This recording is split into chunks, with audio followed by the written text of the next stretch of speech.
Today it's time to do another winter flight because the lake is still frozen and I cannot resist to have the opportunity to fly on top of the ice. And I have this XFLY Glastar version 2, and this has to be, I mean, one of my favorite high wing planes, bush style planes. I think when they updated this one to version 2, the biggest improvement was actually the paint job, because this one just pops in the sky. It looks so fantastic, easy to orientate. And they also updated the electronics inside, so it's 4S compatible right out of the box.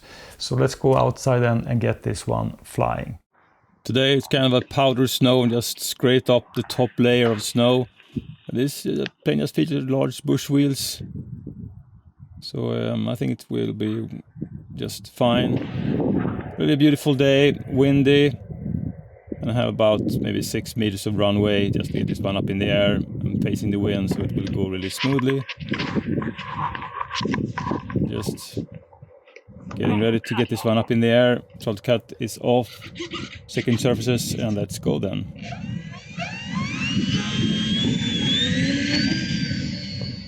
Really easy to get this one in the air.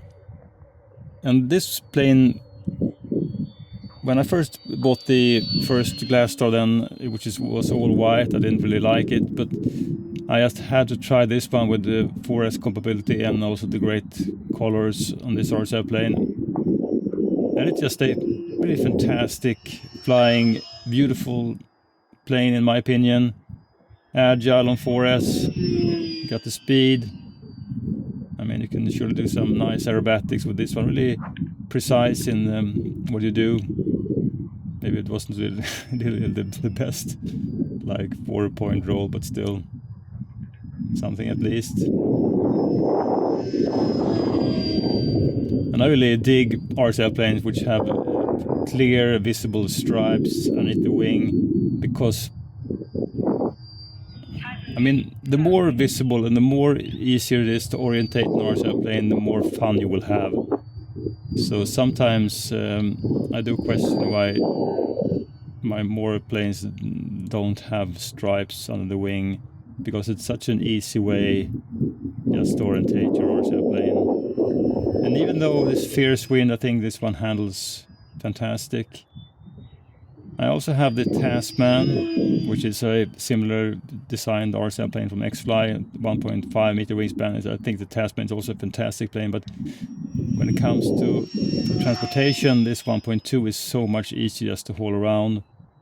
And I think the colors on this RCL plane is just fantastic. So I prefer this one, although there is LED lights on the Tasman, and this one doesn't feature any light at all. I think still visibility with this orange and the stripes is much better on this plane, and it's really fun. And I just tend to like these high wing 1.2 planes more and more the more I fly them. I mean, this is just the way I want to fly. Just go around, do agile things. Have some nice speed also. And with a plane with these large wheels, you don't have to worry when about to take off or land on any surface. And due to the design of this plane, there is absolutely no tendency just to nose over on landings, even if you have like rougher ground. It's a very forgiving landing gear system on this plane. And this flight then is on a 4S 2200 milliamp battery, and I usually set the timer for 5 minutes with this kind of aggressive style flying. But I think you can extend the flight time even further, because I hardly ever get any like ESC warnings. And today then it's also quite cold.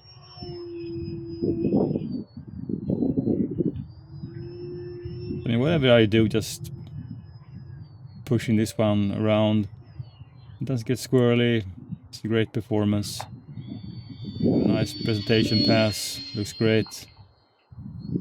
Just trying to keep out of the sun. I do have sunglasses, of course. Otherwise it would be really annoying just to have, you know, looking so near to the sun.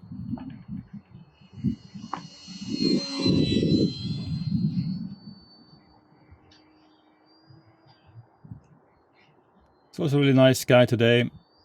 So apart then from the wind being a little bit too strong, I think it's just perfect conditions to fly any plane. A little bit cold, of course, so fingers does hurt. But I have also heated gloves, so that helps because I cannot really have thick winter gloves. Doesn't really work. Then I cannot control the plane, so I have to have like thinner heated gloves, and then it works okay. I mean, maybe I will just bring an RCL plane and do maybe 6 or 7 flights, and then it's okay. Usually in the summertime, I can do, you know, maybe 20 or 30 flights in a row, but it's just too cold. So after 6 or 7 flights, it's time to head home.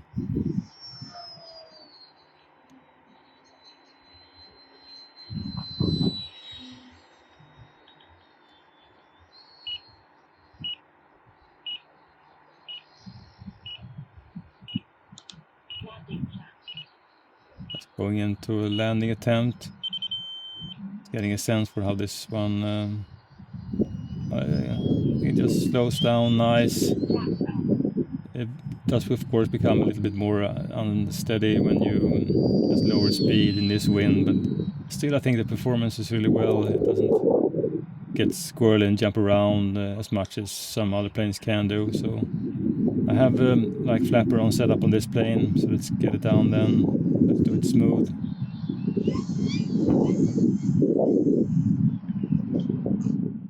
As you can see, I mean, this plane just handles everything you do with ease and grace, and it just looks so great when it flies. It kind of reminds me of kind of a carbon sea cub or something, just in the paint job and kind of a little bit of the shape of the fuselage. But overall, it's just a fantastic one. And I've done one modification on mine, so I do have flapper-ons, which is you use the ailerons as flaps, which works quite nice. Of course, it makes the plane a little bit more wonky when it comes just to control it with ailerons when you have full flaps engaged. And I've certainly just reduced the amount of flap angle I have, just to have it kind of a mixture between having it slow down and also at the same time having good control. So, I mean, just pure love for this plane. I think it's just a fantastic one. And if you just consider this plane, I think you will have a blast, because even if you're a beginner, I think you can handle this one quite well. And if you're experienced, I think that you can just toss this one in the sky and do lots of aerobatics and just have a great time.